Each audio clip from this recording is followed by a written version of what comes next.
They saved one human, so we came back to save them all. Part 1. The ship was falling apart around her.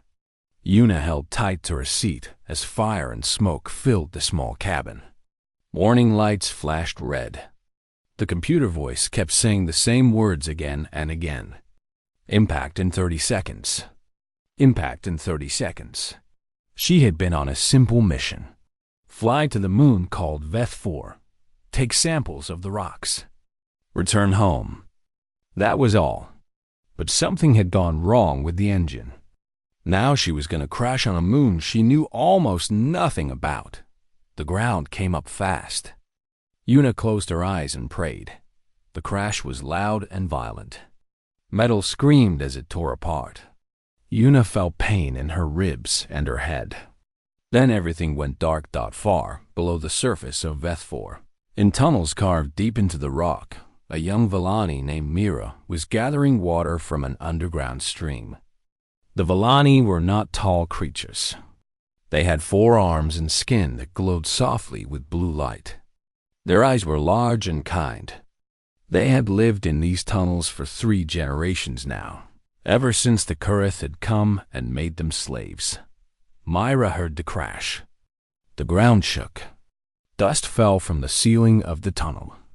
She looked up with fear in her eyes. The Kurith sometimes tested weapons on the surface. But this sound was different. It was not an explosion. It was something hitting the ground. She should have gone back to the settlement. She should have told the elders. But Mira was curious. She climbed up through the old tunnels that led to the surface. These tunnels were forbidden. The Kurith did not want the Vellani to go outside. But Mira had used them before, in secret, just to see the stars. When she reached the surface, she saw the burning ship. It had torn a long scar across the gray ground.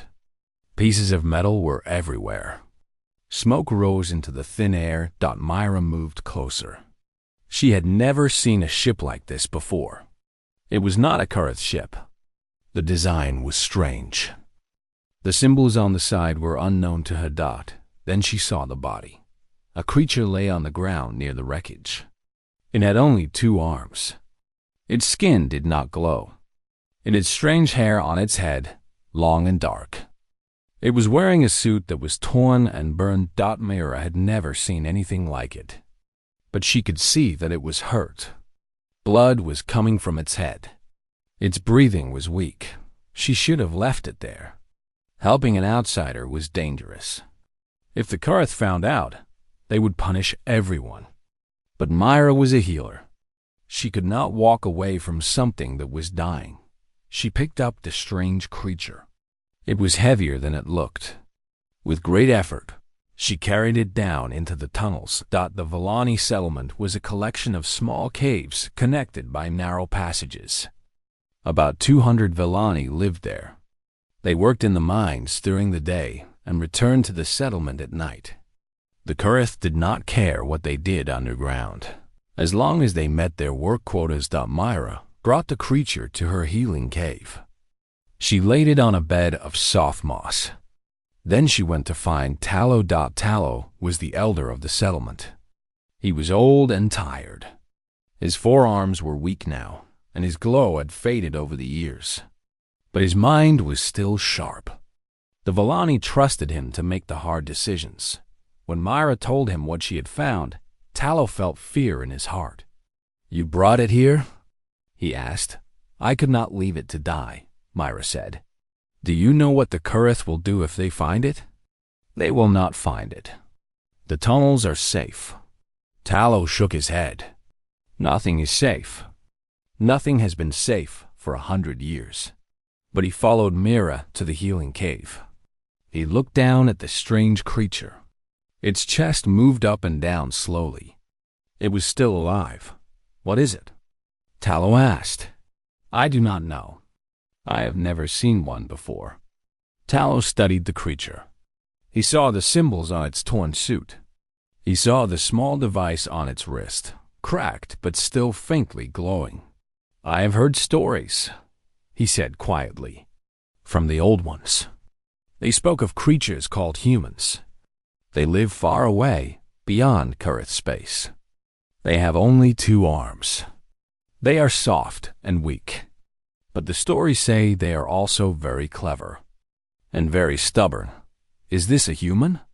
Myra asked. I think so. They stood in silence for a moment.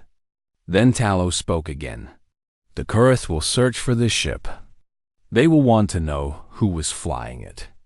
If they find a human, they will kill it. Or worse, they will use it to hurt others. Then we must hide it, Mira said. Tallow looked at her. He saw the determination in her eyes. He remembered when he used to feel that way, long ago, before the mines broke his spirit. If we are caught, they will kill many of us, he said. I know. And you still want to save it? Myra nodded. One life matters. You taught me that, Tallow. When I was young, you told me that even in the darkest place, we must hold on to what makes us good. We must not become like the Kurith. Tallow was quiet for a long time. The weight of the decision pressed down on him. He thought of all the Vellani who depended on him. He thought of the children who were born into slavery and knew nothing else. Then he looked at the human again. It was helpless. It was alone. It had crashed on a moon far from its home, and now its life was in the hands of strangers. We will hide it, Tallow said at last. We will heal it. And we will pray that the Kurith never find out. Myra touched his arm with gratitude. Then she began to work on the human's wounds. For 3 days, Una drifted between sleep and waking. She had dreams of fire and falling. She heard voices speaking in a language she did not understand. Sometimes she saw shapes moving around her, shapes with 4 arms and glowing skin. On the 3rd night, she opened her eyes fully for the first time. The cave was dim but not dark. A soft blue light filled the space. It came from the creatures standing around her. There were 5 of them. They were watching her with their large, gentle eyes. Una did not know where she was. She did not know who these creatures were. She did not know that they had risked everything to save her life, but she could see kindness in their faces. And somehow, that made her feel safe. She tried to speak, but her throat was dry. One of the creatures, the young one who had found her, brought water to her lips. Una drank slowly. Thank you, she whispered. The creatures looked at each other. They did not understand her words, but they understood her meaning. Myra touched Una's hand gently. Her 4 fingers were warm. And in that moment, a bond was formed. A bond that would change everything. They saved 1 human, so we came back to save them all. Part 2. 3 weeks had passed since the crash. Una was getting stronger every day. Her ribs still hurt when she moved too fast, and the scar on her head was still fresh. But she could walk now. She could explore the tunnels. And most importantly, she could learn. Doru was her teacher. He was young for a Vellani, curious about everything. While the older ones kept their distance from the strange human, Doru wanted to know all about her. Where did she come from? What was her world like? Why did she have only 2 arms? Una did not have answers for all his questions, but she tried her best. And in return, Doru taught her the Vellani language. It was not easy. The Vellani spoke with clicks and soft tones that were hard for human mouths to make. But Una practiced every day. After 2 weeks, she could understand simple sentences. After 3 weeks, she could speak them too. You learn fast, Doru said one evening. Faster than I expected. I have too, Una replied. I need to understand what is happening here. And she did understand now. The truth was terrible. The Vellani had been a free people once. They had lived on a green world far from here, a world with forests and rivers and open skies. But the Kurith had come. The Kurith were conquerors. They took what they wanted and destroyed what they did not need. They had taken the Vellani from their home and brought them here, to Veth 4, to work in the mines. That was 3 generations ago. Most of the Vallani alive today had never seen their home world. They had been born in these tunnels. They knew nothing but the mines and the darkness and the endless work. The crystals they mined were valuable. The Karath used them to power their weapons. The crystals were also dangerous. The dust from the mines got into the lungs. It made the Vallani sick. Many of them died young. How many are left? Yuna asked Tallow one day. When my grandfather was brought here, there were 10,000 of us, Tallow said. Now there are less than 200 in this settlement. There are other settlements on this moon, but not many. Perhaps 1,000 Vallani in total. Perhaps less. They are killing you slowly, Yuna said. Yes, and there is nothing we can do. Yuna felt anger burn in her chest. She had seen evil before. She knew that the galaxy was not a kind place. But this was different. This was a whole people being worked to death, and no one knew. No one came to help. My people do not know about this, she said. Humans do not know. Would it matter if they did? Tallow asked. Yes, it would matter. Tallow looked at her with tired eyes. He wanted to believe her, but hope had been crushed out of him long ago. The next day, Yuna went to the mines with Doru. She wanted to see for herself. The Vallani were surprised, but they did not stop her. She walked through the dark tunnels where they worked. She saw them chipping away at rock with simple tools. She saw the crystal dust floating in the air. She saw how thin and tired they all looked, and she saw the Karth guards. They were tall and covered in hard scales. Their eyes were cold. They carried weapons that could kill with a single shot. They walked among the Vallani workers and shouted orders. If someone worked too slowly, they hit them. If someone fell down, they kicked them. Yuna hid in the shadows and watched. Her hands shook with anger. Then something terrible happened. An old Vallani worker collapsed. He fell to the ground and did not move. The crystal dust had finally destroyed his lungs. He could not breathe. A Karth guard walked over. He looked down at the fallen worker. Then he spoke into a device on his wrist. One dead. Continue work. And that was all. The other workers kept mining. The body was left on the ground. No one was allowed to stop. No one was allowed to mourn. Doru pulled Yuna away before she could do something foolish. They went back to the settlement in silence. That night, Yuna sat alone in the healing cave. Mira came to check on her, but Yuna could not speak. The image of the dead worker was burned into her mind. I have to do something, she finally said. What can you do? Mira asked gently. You are one person. They have weapons. They have power. My people have power too. If I could contact them, if I could tell them what is happening here, they would come. I know they would. How can you contact them? Your ship is destroyed. Yuna thought for a long moment. Then she remembered something. When she had first crashed, she had seen a tower in the distance. A communication tower. The Karth used it to talk to their ships in orbit. There is a way, she said, but it is dangerous. The next few days, Yuna explored the old tunnels. These were paths that the Vallani had dug long ago, but no longer used. They were unstable and dark, but some of them went close to the surface, near the Kurth facility. Doru helped her search. They moved carefully, afraid of being discovered. And finally, they found what Yuna was looking for. An old relay station. It had been abandoned years ago when the Karth built a newer system. The equipment was covered in dust, but when Yuna examined it, she saw that the core components were still intact. Can you make it work? Doru asked. Maybe. I am a geologist, not an engineer. But I understand basic systems. If I can restore power, I might be able to send a signal. A signal to your people? Yes, a distress signal. It will carry my identification code. If any human ship is close enough to hear it, they will know I am alive. They will come. Doru looked at the old machines. He did not understand how they worked, but he understood hope. It was something his people had forgotten.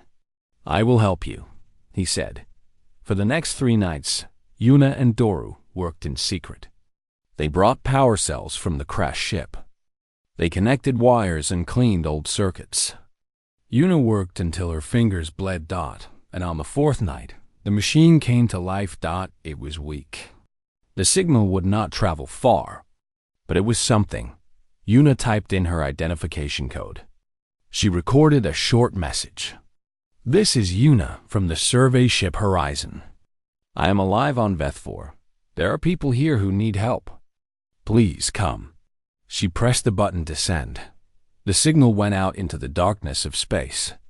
A tiny whisper of hope, flying toward the stars. Yuna did not know if anyone would hear it. She did not know if anyone would come. But she had tried. And sometimes, trying was enough. She looked at Doru. His face glowed softly in the dark. Now we wait, she said. Doru nodded. He reached out and touched her hand with his 4 fingers. Thank you, he said, for trying. Even if no one comes, thank you for trying. Yuna squeezed his hand back. She thought of Tallow and Mira and all the others who had saved her life. They had risked everything for her. Now it was her turn to fight for them. She would not give up. No matter what happened, she would not give up. They saved 1 human, so we came back to save them all. Part 3. Deep in the cold darkness of space, the patrol ship Resolve moved slowly through the stars. It was a small ship, built for speed and observation, not for war. Captain Jinho stood on the bridge and looked out at the endless black sky. It had been a quiet patrol. Nothing unusual. No threats. No distress calls. Just empty space and distant worlds.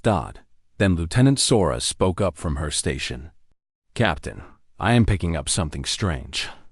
Jinho walked over to her console. What is it? A signal. Very weak. It is coming from Kareth space. Jinho frowned. Kareth space was dangerous territory. Humans were not welcome there. The Kareth Dominion was not an enemy, exactly, but they were not friends either. Relations between the 2 powers were cold and careful. Can you clean it up? Jinho asked. Sora worked at her console. The static cleared slowly, and then a voice came through. A human voice. This is Yuna from the survey ship Horizon. I am alive on Veth4. There are people here who need help. Please come. The bridge went silent. Everyone knew the name Horizon. It had disappeared 2 months ago during a routine survey mission. The official report said the ship was lost. The pilot was presumed dead, but here was proof that she was alive. Veth4, Jinho said quietly. That is deep in Kareth territory. A mining moon. Yes, Captain, Sora confirmed. The signal is very weak. She must have used old equipment. I am surprised it reached us at all. Jinho thought carefully. Entering Kareth space without permission was a serious matter. It could be seen as an act of war. Earth Command would not approve. They would tell him to wait, to ask for diplomatic permission, to follow proper procedures. But procedures took time. And this woman had already been stranded for 2 months. Contact Earth Command, Jinho ordered. Tell them what we have found. Ask for instructions. The reply came 2 hours later. It was what Jinho expected. You are not authorized to enter Kareth space, the message said. The diplomatic situation is sensitive. We will pursue official channels. Do not take any action that could create an incident. Jinho read the message twice. Then he looked around at his crew. They were all watching him, waiting to see what he would do. What do you think? He asked. A young officer named Tajin spoke first. If we wait for official channels, it could take months. She might not survive that long. And if we go in, we might start a war, another officer said. We are not going to start a war, Jinho replied. One small ship is not a threat to the Kurth. We go in fast. We get our person. We get out. No confrontation. And if the Kurth try to stop us? Jinho was quiet for a moment. Then he spoke with certainty. Humans do not leave their people behind. That is who we are. That is what makes us different. I will not sit here and wait while one of our own is trapped in hostile territory. I will accept full responsibility for whatever happens. He looked at his crew. Anyone who does not wish to come, I understand. I will not force anyone to take this risk. No one moved. No one asked to leave. Sora smiled. Setting course for Veth 4, Captain. Far away on the moon, things were getting worse. Overseer Krath was a cruel Karth commander. He had run the mining operation on Veth 4 for 15 years, and in that time, he had killed many Valani workers. He did not see them as people. To him, they were tools. When a tool broke, you threw it away. But now something was bothering him. The crashed ship had been found weeks ago. His soldiers had searched the area. They had found no body. Someone had survived. Krath did not know what species the survivor was. The ship design was unfamiliar. But he knew one thing. If someone was hiding on his moon, the Valani were helping them. He called the Valani workers together one morning. They stood in the open area near the mines, their soft blue glow dim with fear. I know you are hiding something, Krath said. His voice was like rocks grinding together. I know someone survived that crash. You will tell me where they are. No one spoke. Krath grabbed Myra. She was small and he was strong. He lifted her off the ground. I will ask one more time. Where is the survivor? Myra did not answer. She was terrified, but she would not betray Yuna. Krath threw her to the ground. Then he hit her with his scaled fist. Once, twice, 3 times. Tallow tried to step forward, but the guards pointed their weapons at him. The next one I will kill, Krath said. You have until tomorrow to give me the survivor. If you do not, I will start executing workers. 1 every hour until someone talks. He walked away. His guards followed. Myra lay on the ground, bleeding. The other Velani rushed to help her. They carried her back to the settlement. In the healing cave. Yuna saw what had happened. She saw Myra's wounds. She saw the fear on everyone's faces. This is my fault, Yuna said. I should turn myself in. I cannot let more people suffer because of me. No, Tallow said firmly. They will kill you. And then they will kill us anyway for hiding you. Krath does not need an excuse. He just wants to hurt us. Then what do? We hide. We go deeper into the tunnels. We wait and we pray. Doro took Yuna's hand. The signal was sent. Help might come. It might not, Yuna said quietly. But it might. You taught me that hope matters. Even when things are dark. Especially when things are dark. Yuna looked at the young Velani. She thought about all they had done for her. They had saved her life. They had healed her wounds. They had shared their food and their shelter. And now they were being hurt because of her. She could not give up. Not yet. Take me deeper into the tunnels, she said. Hide me where Krath cannot find me. And if help does not come in 2 days, I will surrender myself. I will not let them keep hurting you. Tallow nodded slowly. It was not a perfect plan, but it was a plan. That night, Doru led Yuna through the darkest tunnels. They went down and down, into places where no Velani had walked in years. The walls were cold and the air was thin. Above them, somewhere in the black sky, a small human ship was racing toward the moon. Captain Jinho did not know what he would find when he arrived. He did not know about the Velani or their suffering. He did not know about Krath and his threats. He only knew that a human was in trouble. And humans always came for their own. The resolve entered the outer edge of the Kurith system. Jinho stood on the bridge, his eyes fixed on the small moon growing larger on the screen. "We will have one chance at this," he said. "Make it count." They saved one human, so we came back to save them all. Part 4. The sun rose over Vethfor, pale and distant. Overseer Krath stood before the gathered Vellani workers. His patience had run out. "I gave you time," he said. "I gave you a chance to cooperate. You chose not to. Now you will see what happens when you defy the Dominion." He grabbed an elderly Vellani from the front of the crowd. The old one was weak. His glow had almost faded completely. He could barely stand. "This one is useless anyway," Krath said. "He cannot work. He's only eating food that could go to productive workers." He drew his weapon. The Vellani screamed and cried out, but the guards kept them in place. Krath fired. The old Vellani fell to the ground and did not move. "1 hour," Krath said. "In 1 hour, I kill another. And then another. Until someone tells me where the survivor is hiding." He walked back toward his command building. The Vellani were left standing in shock and grief deep in the tunnels. Yuna heard the news from Doru. He had sneaked up to the edge of the settlement to find out what was happening. "He killed someone," Doru said, his voice shaking. "He said he will kill more." Yuna closed her eyes. The guilt was crushing her. "I have to stop this," she said. "I cannot hide while people die." "If you go up there, you die too," Doru said. "And it will not save anyone. Krath will kill more of us, just to make an example. Then what? We just wait here and listen while your people are murdered?" Before Doru could answer, the ground shook. A deep sound rolled through the tunnels, like distant thunder. "What was that?" Yuna asked. Doru's eyes went wide.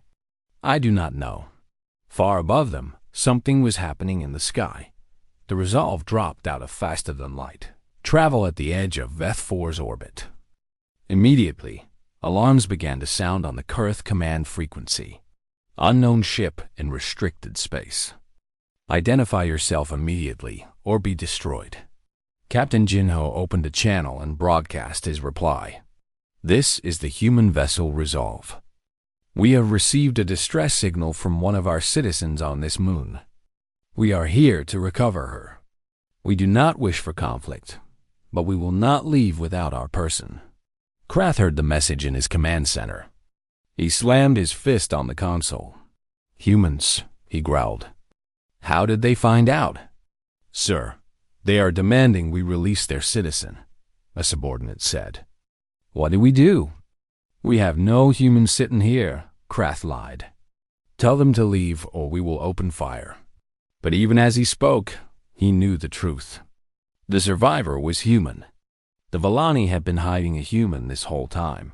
His anger burned hotter. "Lock down the mining facility," he ordered. "Gather all the Vellani. If the humans try to land, we will have hostages." On the Resolve, Jinho listened to the Kurith response. They were refusing to cooperate. He had expected this. "Sir, they are powering up weapons," Sora reported. "Their main gun is targeting us." Jinho made his decision quickly. "Launch the strike team. Get them to the surface. We need to move before the Kurith can organize." A small shuttle detached from the Resolve and dove toward the moon. Inside were 12 Marines, led by Sergeant Hanuel. They were trained for exactly this kind of mission. Fast, dangerous, and with no room for error. "Everyone ready?" Hanuel asked. The Marines nodded. They checked their weapons and prepared for landing. The shuttle hit the atmosphere hard. The Kurith fired at them, but they were moving too fast and too low. The shots went wide. They landed 1 kilometer from the mining facility. Smoke rose in the distance from the Kurith compound. "Move out," Hanuel ordered. "Find the survivor." Secure the area.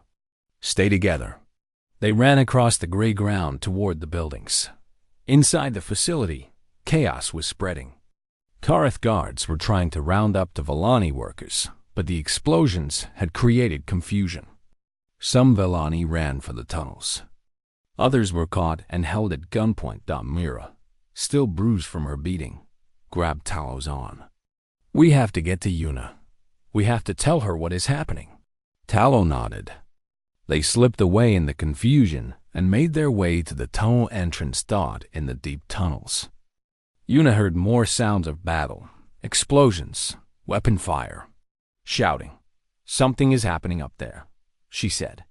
Something big. The humans, Doru said with wonder.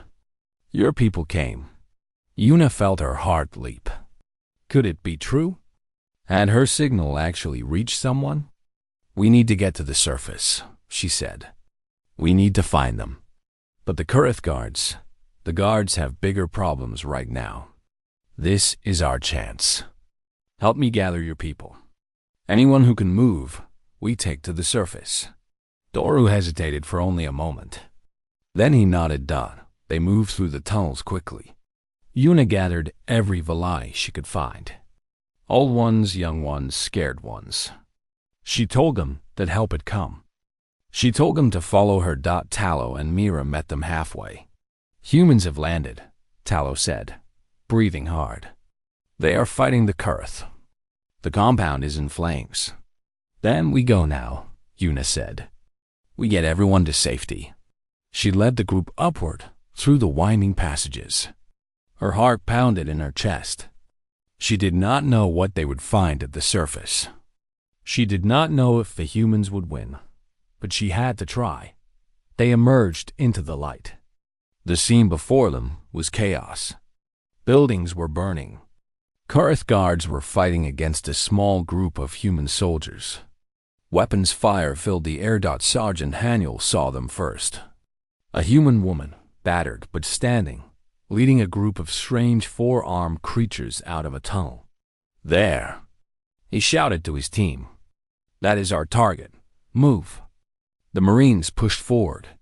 They cut through the remaining Kareth guards and reached Yuna's group. Haniel looked at Yuna.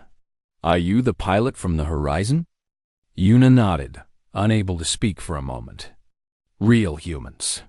Real help. They had actually come. We are getting you out of here, Haniel said. Then he looked at the Vellani. Who are they? They saved my life, Yuna said. They hid me for 2 months. The Kareth will kill them if we leave them behind. Haniel did not hesitate. Then we take them with us. All of them. Move. In his command center, Krath saw everything falling apart. The humans had broken through his defenses. His soldiers were retreating. And now the Vellani were escaping. Rage consumed him. If he could not have the moon, no one would. He activated the facility's destruction sequence. Explosives buried beneath the buildings began to arm themselves. Sir, what are you doing? His subordinate asked with horror. Destroying everything, Krath said. If I cannot win, neither will they.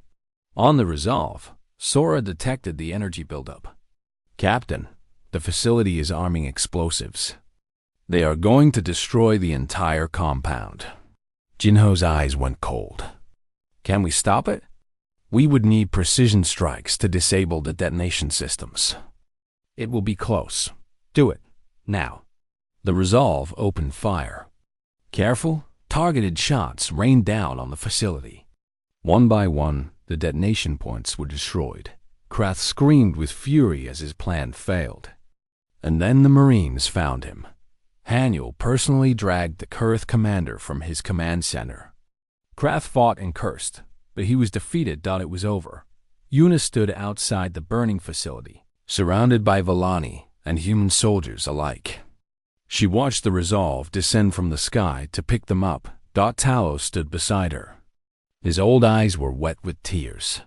You came back for us, he said quietly. You really came back. You saved my life, Yuna said. We could not leave you here. She looked up at the ship above them.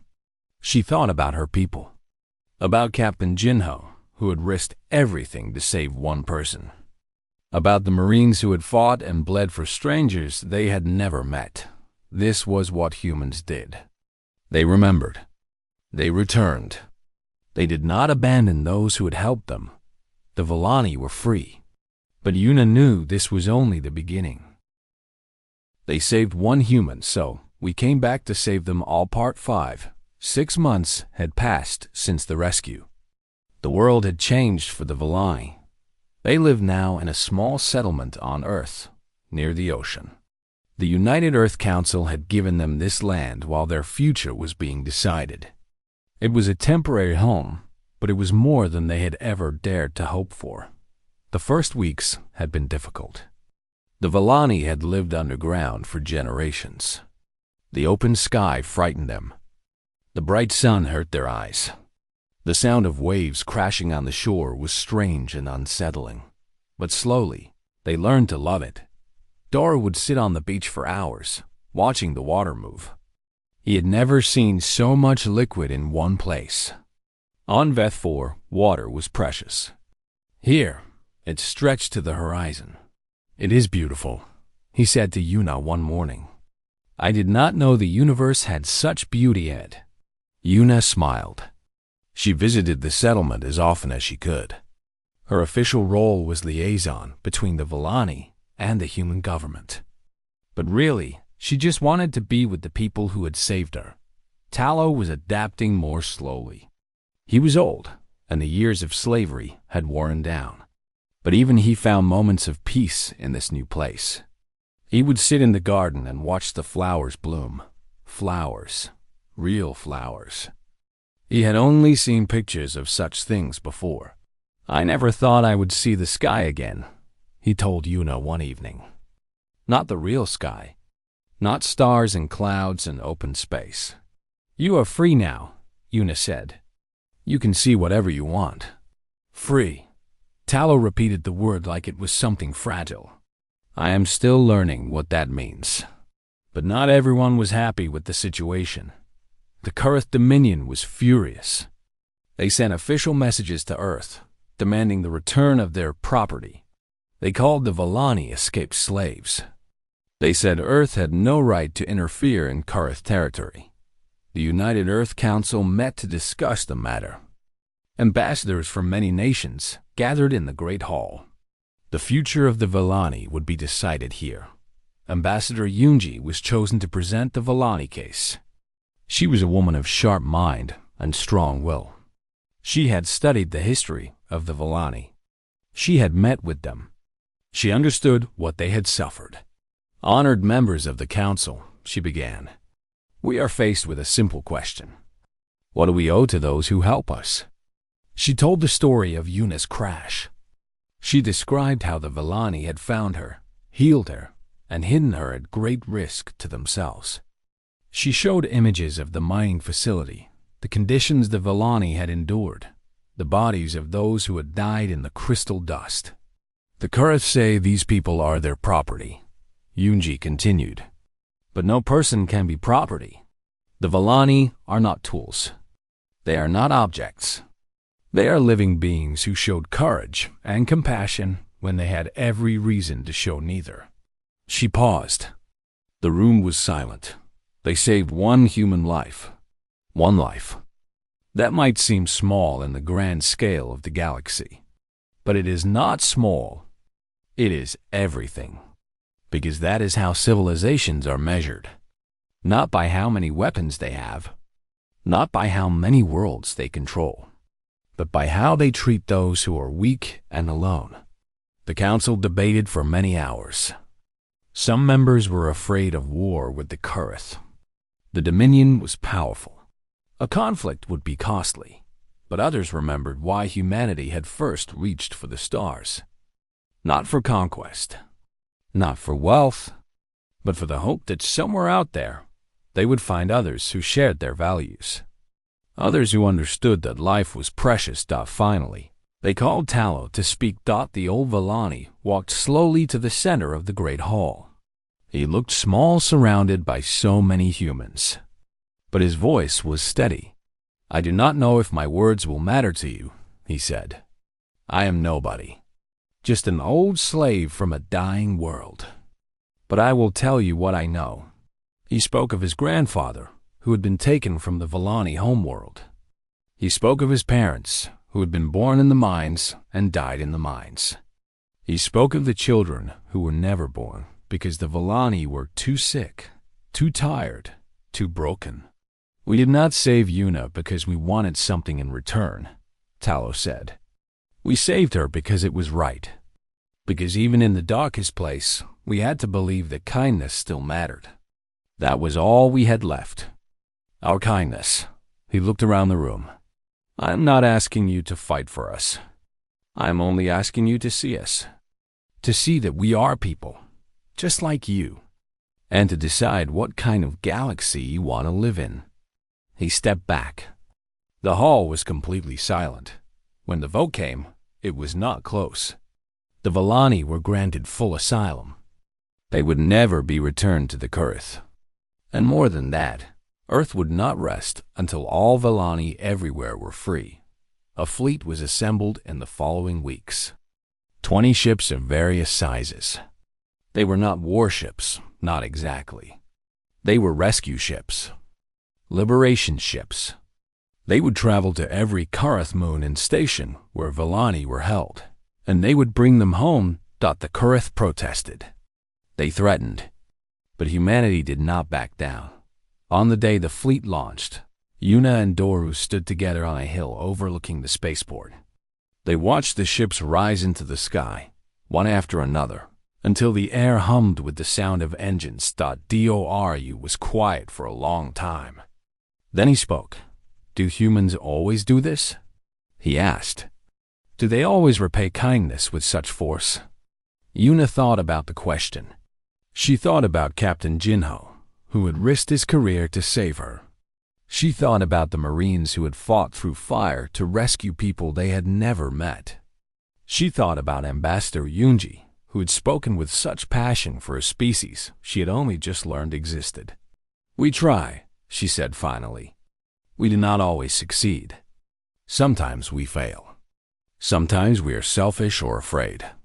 But we try. We really try." Doru nodded slowly.